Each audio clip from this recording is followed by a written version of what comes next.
दोस्तों, आज पर्थ के ऑप्टस स्टेडियम में बॉर्डर गावस्कर ट्रॉफी के पहले टेस्ट मैच के लिए इंडिया और ऑस्ट्रेलिया एक दूसरे के आमने सामने मैदान में ऐतिहासिक घमासान करने के लिए उतर चुकी थी, जहां आज कुछ ऐसा हो गया जिसे देखकर पूरी दुनिया सोच में पड़ गई कि क्रिकेट के इतिहास में ऐसा पहले तो कभी नहीं देखा गया था। जी हां, बता दें, जब टॉस के लिए सिक्का उछाला गया तब टॉस के बॉस बने भारतीय कप्तान जसप्रीत बुमराह और टॉस जीतकर उन्होंने पहले ऑस्ट्रेलिया की धरती पर बल्लेबाजी करने का फैसला किया। और जब प्लेइंग 11 का ऐलान हुआ तब भारत के लिए आज नीतीश कुमार रेड्डी और हर्षित राणा को डेब्यू करने का मौका मिला। और दिलों को जोश से भर देने वाले दोनों देशों के नेशनल एंथम के बाद टीम इंडिया को विस्फोटक शुरुआत दिलाने कमाल लाजवाब राहुल के साथ यशस्वी जायसवाल की तूफानी जोड़ी मैदान में उतरी थी, जिनके कंधों पर पहली बार ऑस्ट्रेलिया में अपनी बैटिंग से सबको प्रभावित करने और भारत को एक अच्छी शुरुआत दिलाने की बड़ी जिम्मेदारी थी। उनके सामने पहले ओवर में ही गेंदबाजी से आग उगलने आए थे मिचेल स्टार्क, जिनकी पहले ही गेंद वाइड हुई और मुफ्त के 4 रन के चलते टीम इंडिया का खाता खुला। पर दोस्तों, उसके अलावा मिचेल स्टार्क ने अपने ओवर में लाजवाब गेंदबाजी का नमूना दिखाया।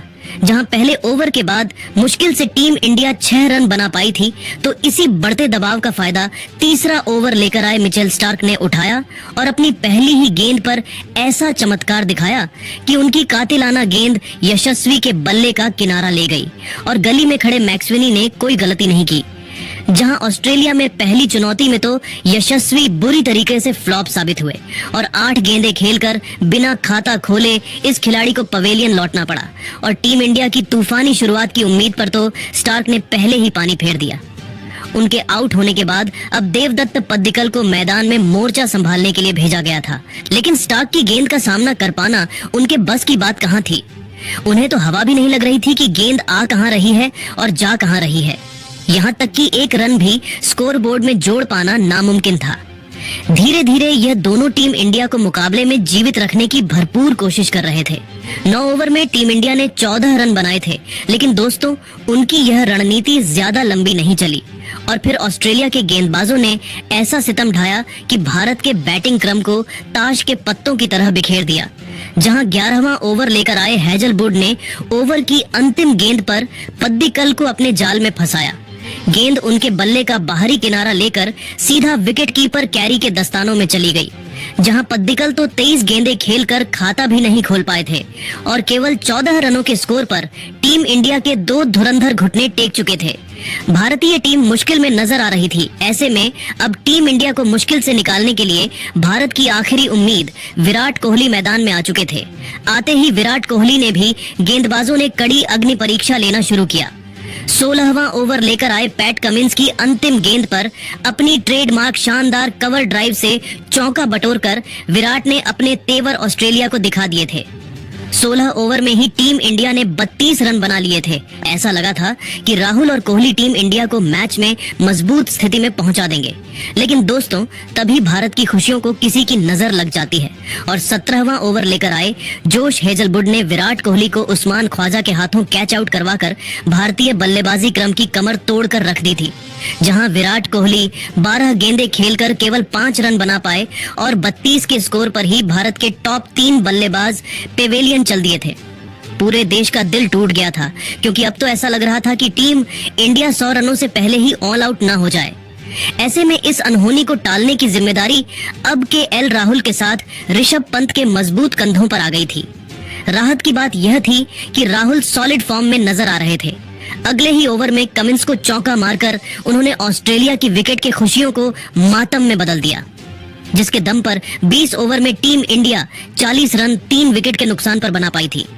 राहुल की फॉर्म टीम इंडिया के लिए अच्छी खबर थी, लेकिन दोस्तों, मिचेल स्टार्क की आंधी में आज कोई भी कहां टिकने वाला था। 23वां ओवर लेकर आए स्टार्क ने दूसरी गेंद पर राहुल को अपने जाल में फंसाया। उनके विकेट के लिए गेंदबाज और ऑस्ट्रेलिया के खिलाड़ियों ने जोरदार अपील की। हालांकि अंपायर को उससे कोई फर्क नहीं पड़ा। तब ऑस्ट्रेलिया ने थर्ड अंपायर का रुख किया और थर्ड अंपायर ने तो ग्राउंड अंपायर का फैसला बदल दिया और बताया कि गेंद राहुल के बल्ले का बाहरी किनारा लेकर विकेट कीपर के हाथों में गई है और इसी के साथ केएल राहुल 26 रन 3 चौकों की बदौलत बनाकर एक गलत फैसले का शिकार हुए और 47 के स्कोर पर टीम इंडिया को चौथा सबसे बड़ा झटका लगा। उनके विकेट के बाद मैदान में ध्रुव जुरैल को भारत की डूबती नैया संभालने भेजा गया था। जिन्होंने आते ही मिचेल स्टार्क की गेंद पर गोली की तरह करार चौका लगाकर अपना खाता खोला और 25 ओवर में टीम इंडिया को 51 रनों तक पहुंचा दिया। इसी के साथ पहले सेशन का खेल भी खत्म हो गया, जहां लंच तक टीम इंडिया ने 51 रन बनाकर अपने 4 बल्लेबाज गंवा दिए थे। लंच के बाद यह दोनों टीम इंडिया को मजबूत स्थिति में ले जाना चाहते थे, जहां 27वें ओवर की पहली ही गेंद पर जुरैल ने कमिंस का स्वागत खूबसूरत चौका लगाकर किया था। लेकिन दोस्तों, इस मुश्किल की घड़ी में यह युवा सितारा भी फ्लॉप साबित हुआ, जहां 28वां ओवर लेकर आए पार्ट टाइमर मिचेल मार्श ने जुरैल को लाबुसैन के हाथों कैच आउट करवाकर आधी टीम इंडिया को समेट दिया था। जहां ध्रुव जुरैल केवल 11 रन बनाकर पवेलियन चल दिए और 28 ओवर में 60 रनों पर ही भारत के 5 बल्लेबाज ऑस्ट्रेलिया के सामने घुटने टेक गए थे। ऐसे में अब वॉशिंगटन सुंदर को ऋषभ पंत का साथ निभाने भेजा गया। लेकिन दोस्तों, गिरते विकेटों की आंधी में मिचेल मार्श ने सुंदर को भी केवल 4 रन बनाकर पवेलियन चलताकर भारतीय बैटिंग क्रम को तहस नहस कर दिया था। पूरे हिंदुस्तान में मातम छा गया था। अब डेब्यूटेंट नीतीश रेड्डी पंत का साथ निभाने आ चुके थे। भारतीय टीम की हालत बेहद खराब लग रही थी। ऐसा लग रहा था कि टीम इंडिया शायद 100 रन भी न बन पाए।